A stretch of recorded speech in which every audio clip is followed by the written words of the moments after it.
So, bit of partial success here. So, remove those two helicoils and the front mounts out of these bosses here. So they're gone, and then I had to drill the threads out of those holes with an 11mm drill, which amazingly I had.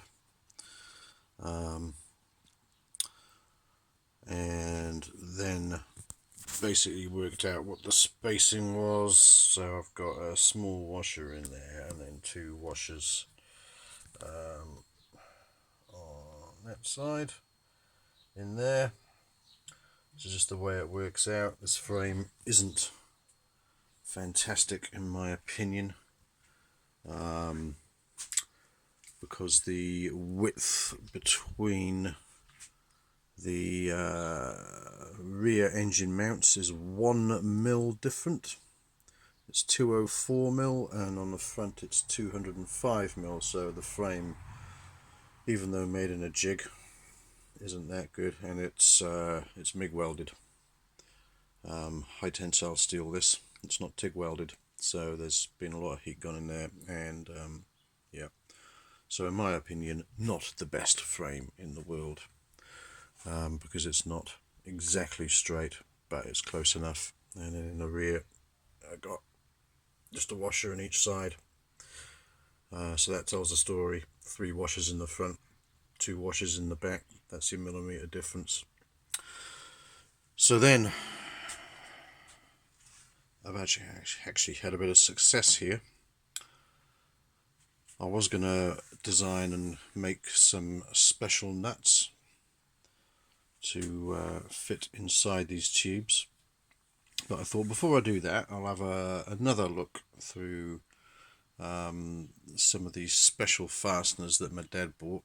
Up in these boxes here I've got all kinds of fancy fasteners from aerospace industry mostly that my dad had bought. A lot of them I have no idea what they're for, but I found these 4 long nuts. Now these are not necessarily aerospace stuff, but they're usually used for joining bits of threaded rod together with turnbuckles and things. But I had a sudden memory, if you like, of seeing lots of, I've had a look at lots of racing Ducatis over the years, and I remember seeing these elongated nuts. These are about 30, well, nearly 40mm long, these nuts. You can sort of go right back there and see where the end of the bolt is, kind of. So I tried these out, and obviously, you can get a spanner or a socket on the end of these, do them up, and they're a fairly tight fit in a tube, but they do just clear. There's a bit of paint sort of being scraped off here and there, but that's all hidden when it's all together anyway. And then I remembered the secondary purpose for these nuts. Quite popular to use these nuts on Ducati racers for mounting fairing brackets. So a fairing bracket will probably go in the end of that one, at least the front ones. Probably not the rear ones. I haven't put the seat unit on yet, so maybe even the seat unit mounts on those ones, who knows. But anyway, sort of problem solved. So that's all tightened up, all very rigid, so at least the engine is in the frame for now. So then I thought, right, rear cylinder head, I'll get that in, and then we'll look at carb issues, etc., carb clearance. So barrels, so I can sort of thread the barrel in, get it roughly in the right location, like so. Obviously no dowels in yet, but the dowels will hold it in place.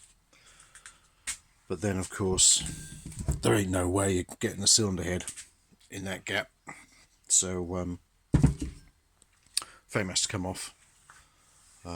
Cylinder head, rear cylinder head at least, has to go in before I put the frame back on. So that's next job.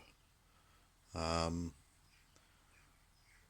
in between that I thought, alright, so where are the cylinder studs? So I've managed to find 4 which I've got to degrease and wire brush and clean a bit of corrosion off. So I'll do that next, and then I can put 2 of the studs to hold the rear head on and 2 studs to put the front head on, and then put those on, frame back on again, and yeah, then I can put the intakes on and the carbs on and see where the carbs are going to end up. So that will be next video. But I think you agree, start to take shape.